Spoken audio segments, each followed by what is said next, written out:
equilibrado, a despeito da sua autoridade e do seu, poderia até dizer, do seu poderio. Mas ele não nos trata sob essa lente, mas ele nos trata numa relação de amor, de companheirismo, de parceria. Ele diz assim: não é que temas o Senhor, em primeiro lugar, temer ao Senhor, e andes em todos os seus caminhos, segundo lugar, andar nos caminhos do Senhor, e o ames e o sirvas, né? Terceiro lugar, amar e servir. Amar e servir está na mesma frase e no mesmo sentimento. Primeiro, temor. Segundo, andar nos caminhos. Terceiro, amar e servir. Aqui tem uma certa dificuldade nossa de entendimento, mas a gente vai conversar a respeito. E depois diz: e de todo o teu coração e de toda a tua alma, ou seja, com toda a nossa intensidade, com toda a nossa disposição, com toda a nossa força. Em outro texto, lá no livro de Deuteronômio capítulo 6, ele fala com todo o nosso entendimento, com toda a nossa força. Diz assim: para guardares os mandamentos do Senhor e os seus estatutos que hoje te ordeno.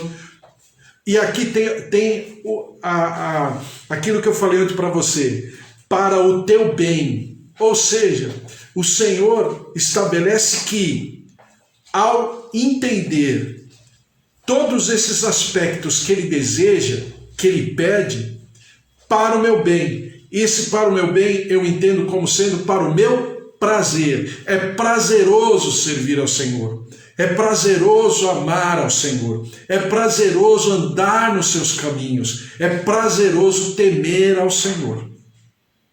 Nós estamos falando sobre, destacando aquela frase de Jesus: amarás o Senhor teu Deus sobre todas as coisas. Então, o que é, e para nós que somos intercessores, o que significa amar a Deus? Significa exatamente, na minha relação com Ele, na minha oração, saber que eu tenho sentimentos, eu tenho desejos, eu tenho dificuldades, eu tenho projetos, eu coloco diante do Senhor na minha oração. Mas oração também significa o Senhor colocar por sobre mim, nesse ambiente de relação de aliança, aquilo que Ele deseja. É o que acontece com o Senhor Jesus no Getsêmani. Quando o Senhor Jesus coloca diante do Senhor Deus e Pai os seus anseios, Pai, se for possível, afasta de mim esse cálice, Ele está colocando o quê? Os seus sentimentos. Ele está colocando a sua fragilidade, a sua fraqueza, né?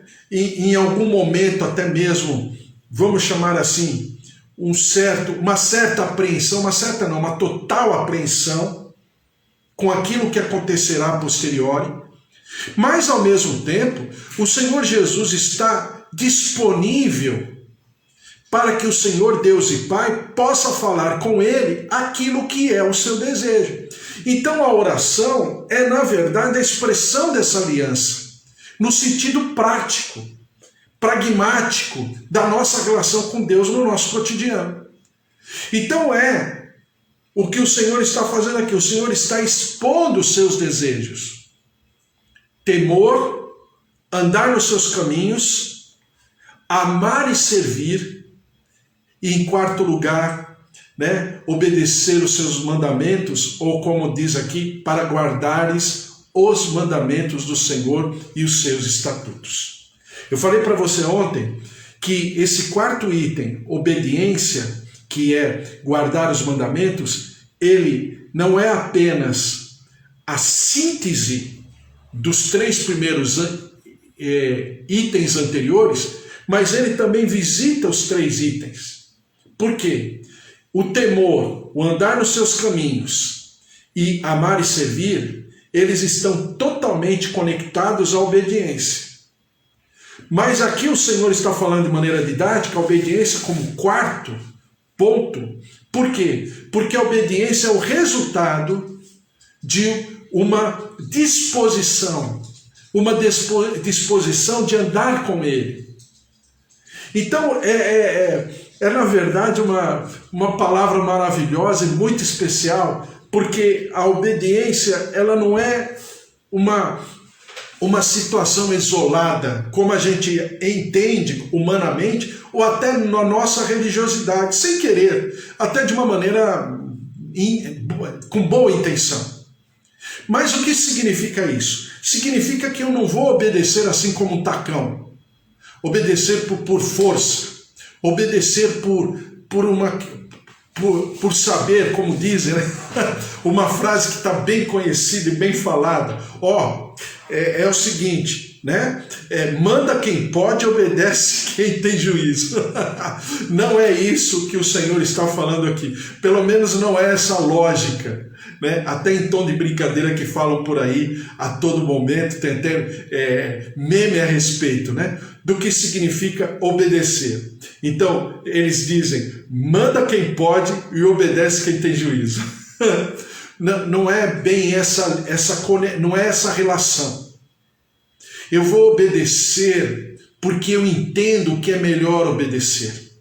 Porque ele termina essa frase dizendo, para o meu bem, para o meu prazer, eu poderia estender esse para o meu bem, para a minha preservação, para o meu suprimento, para a minha proteção, para a minha prosperidade, para o meu sucesso. Você entendeu?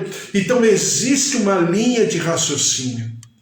Amar a Deus é muito mais do que eu posso imaginar, mas vamos dizer, é um pacote de direitos e deveres, mas que, quando eu entendo conscientemente, de maneira amadurecida, o resultado será o meu bem, será a minha preservação, será a minha proteção, será o cuidado dele por sobre mim, e ele estará me protegendo.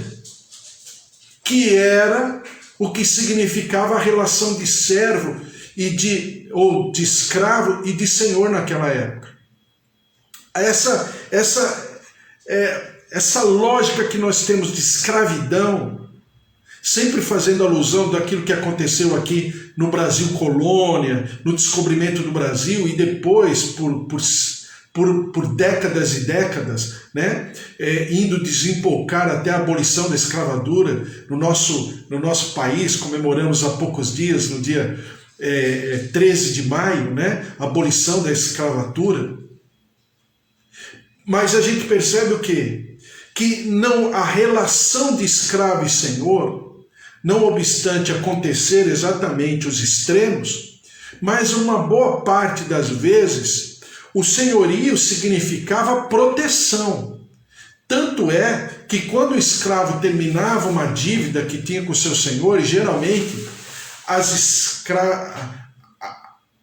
escravidões daquela época, vamos dizer assim, era numa boa parte por uma questão de dívida financeira. Às vezes a pessoa optava por continuar escrava, mesmo sendo livre, exatamente por causa da proteção, da preservação, do suprimento de que aquela relação estabelecia. Tá? Então é sempre bom lembrar disso naquela cultura, porque senão fica uma coisa meia fantasiosa, né? E a gente tem que entender de uma maneira mais coerente, mais contextualizada. Tá? E em Êxodo capítulo 19, versículo 2, diz assim: tendo partido de Refidim, vieram ao deserto do Sinai, no qual se acamparam. Ali, pois, se acampou Israel em frente do monte. Subiu Moisés a Deus do monte, e o Senhor o chamou e lhe disse: assim falarás à casa de Jacó e anunciarás aos filhos de Israel: tendes vistos o que eu fiz com os egípcios, como vos levei sobre asas de águia e vos cheguei a mim. Agora, pois, se diligentemente ouvirdes a minha voz e guardardes a minha aliança, então sereis a minha propriedade peculiar dentre todos os povos, porque toda a terra é minha. Vós me sereis reino de sacerdotes e nação santa. São estas as palavras que falarás aos filhos de Israel. Então nosso Deus está aqui com uma palavra, um texto, uma lei, uma ordem, uma escritura que não passa. E essa palavra ecoa por sobre nós até os dias de hoje, que é exatamente o que Jesus está falando quando ele está revisitando, ratificando as palavras do Senhor Deus e Pai desde o tempo lá, do tempo de Moisés. Então, é isso que nós temos que entender no que significa amar a Deus. O homem bom, do bom tesouro do coração, Lucas capítulo 6, versículo 45. O homem bom, do bom tesouro do coração, tira o bem, e o mal do mau tesouro tira o mal. Por quê? A boca fala do que está cheio o coração. Por que me chamais Senhor, Senhor, e não fazeis o que vos mando?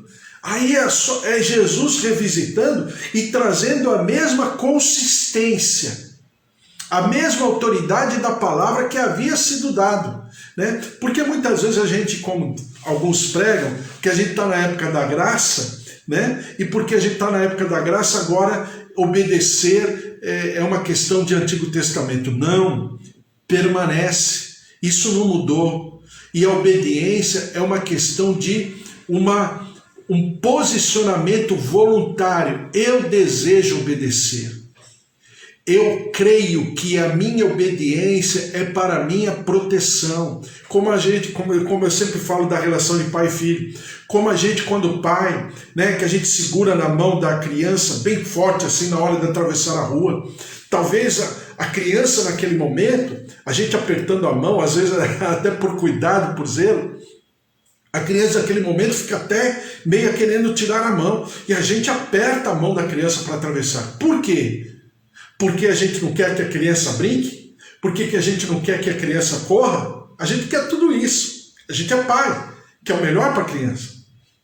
Mas esse cuidado de segurar a mão forte para atravessar a rua é uma questão de proteção. Então, tudo que existe na palavra do Senhor não é para nossa destruição, não é para que nós não aproveitemos a vida, não é para que nós não tenhamos uma vida prazerosa, não, é para proteção. A lei do Senhor, a palavra do Senhor é para a nossa proteção. E diz aqui, agora eu vou ler rapidamente aquilo que o Senhor falou para Moisés. Primeiro, temer a Deus. E o que significa temer? Eu falei ontem para você. Temer e respeitar é uma linha muito tênue. Porque temer para nós é ter medo. Aí eu falei para você, pode ser temer, ter medo, não tem problema. Mas eu não tenho medo daquele que me ama, porque eu conheço.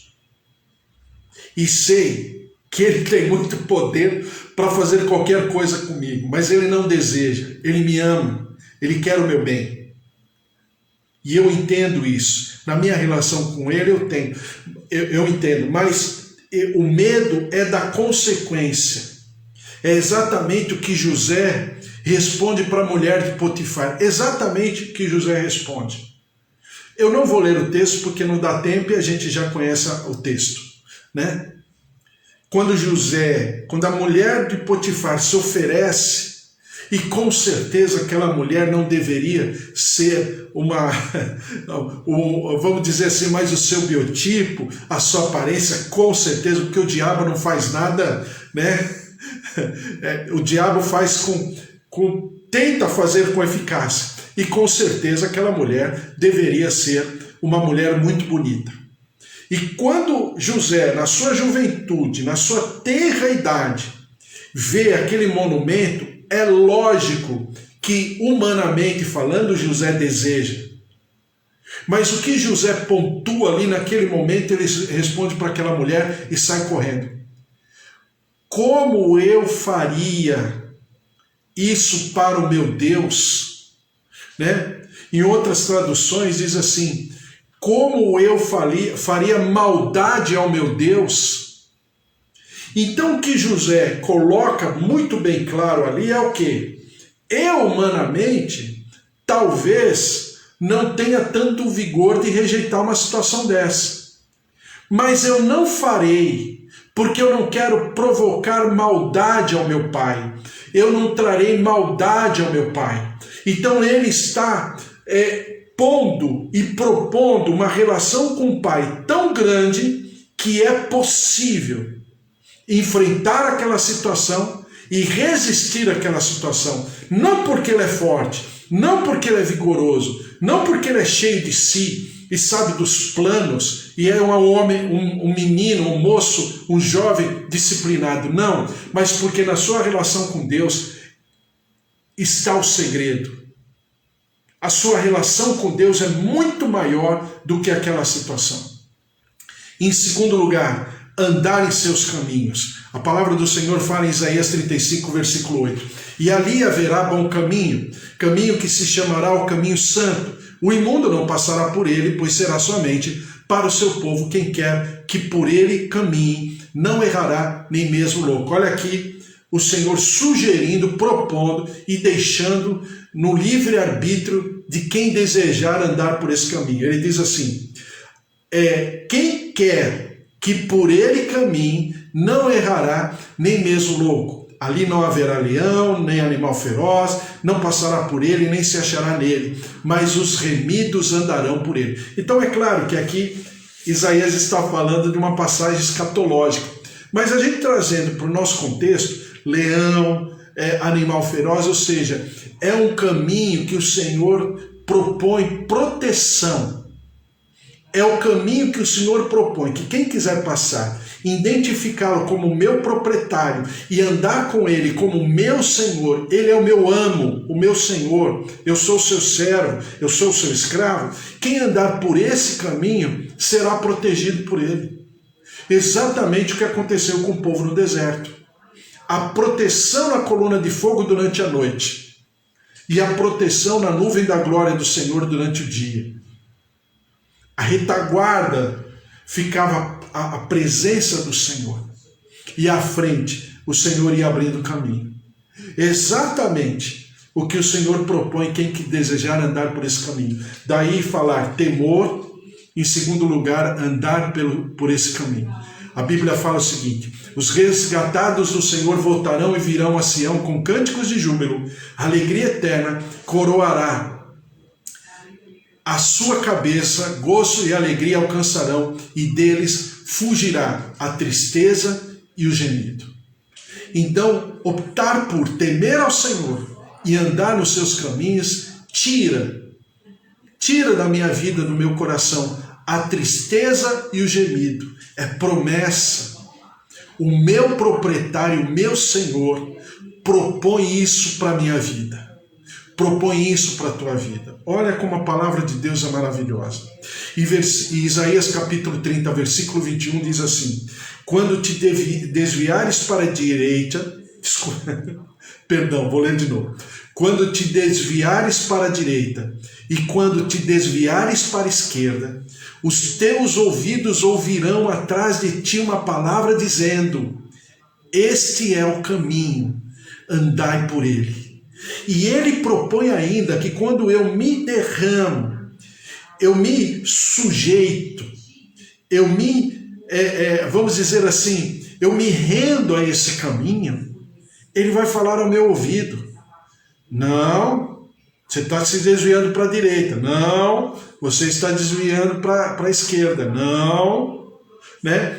Este é o caminho, andai por ele. Então ele está falando que ele vai fazer a manutenção desse caminho. Ele vai pavimentar esse caminho. Ai, Deus maravilhoso, como é bom te servir, né? E diz aqui ainda, amar e servir. Por que amar e servir? E aqui está a grande questão. Porque é aquilo que o Senhor fala, eu não ia ler, mas vou ler em Apocalipse capítulo 2, o que significa amar e servir, e não servir e amar. Aqui a ordem dos fatores faz total diferença. Olha aqui, ó. Apocalipse capítulo 2, versículo 2. Conheço as tuas obras, tanto o teu labor como a tua perseverança, e que não pode suportar homens maus, e que puseste à prova os que a si mesmos se declaram apóstolos e não são, e os achastes mentirosos, e tens perseverança, e suportaste provas por causa do meu nome, e não te deixaste esmorecer. Olha a qualidade dessa igreja aqui, chamada Igreja de Éfeso. Olha a qualidade. Conheço as tuas obras, conheço o teu labor. Quer dizer, labor significa trabalho acima da própria capacidade, do próprio limite. Trabalhar a exaustão, em outras palavras. Diz assim, como a tua perseverança, ou seja, continuar andando a despeito de. Depois diz assim, que não pode suportar homens maus e que puseste à prova os que a si mesmos se declaram apóstolos. Ou seja, pessoa que não apenas trabalha a exaustão, pessoa que persevera, continua a trabalhar a despeito das circunstâncias ao redor, uma pessoa que está bem fundamentada, porque apóstolo significa fundamento, uma pessoa que está bem fundamentada, porque quando se manifestam pessoas dizendo que são, mas não são, elas têm toda a competência, todo o lastro de fundamentação para resistir. E diz aqui, e os achaste mentirosos, tens perseverança, suportastes provas por causa do meu nome e não te deixaste esmorecer. Olha o tamanho dessa igreja, olha a capacidade, o lastro espiritual dessa igreja. Veja só. Tenho, porém, contra ti que abandonaste o teu primeiro amor. Lembra-te, pois, de onde caíste, arrepende-te e volte à prática das primeiras obras. Senão venho a ti e moverei do seu lugar o teu candeeiro, caso não te arrependas. Ou seja, é aquilo que eu já coloquei outro dia aqui, é um povo acéfalo. O organismo continua trabalhando, mas o cérebro já morreu há muito tempo. Então é exatamente o que o Senhor está falando sobre servir, mas não amar. Eu preciso entender que o serviço é o resultado de uma relação. O serviço é o resultado de toda uma história de vida, de toda uma relação com alguém que você admira, com alguém que você se propõe a temer, com alguém que você se propõe a andar nos seus caminhos, com alguém que você se propõe a amar. Lembra que eu falei para você? O amor bíblico é diferente desse amor que se tem como amor, entre aspas, porque não é amor. O amor que nós temos no nosso contexto de sociedade, de comunhão, de comunidade. Esse amor não é amor de verdade, mas o amor bíblico é o amor da essência. Como diz ali no grego, o amor ágape, É o amor sacrificial, é a compaixão, é um outro tipo de amor. Então a gente percebe o quê? Que eu amo e por causa disso, como resultado, eu vou servir. O serviço em si mesmo não altera na minha relação com Deus, por mais que eu faça. Por quê? Porque é exatamente o que estava acontecendo com a igreja de Éfeso. Amém? Glória a Deus pela palavra do Senhor. Vamos orar. Amanhã temos mais e nós colocamos mais diante do Senhor. Por isso, como é bom entender a palavra do Senhor e pensar em cada texto, em cada palavra, em cada frase, estarmos assim sendo edificados no Senhor e exortados, porque a palavra por si só ela nos exorta, mas ela também nos consola, mas ela também nos ensina, mas ela também nos edifica.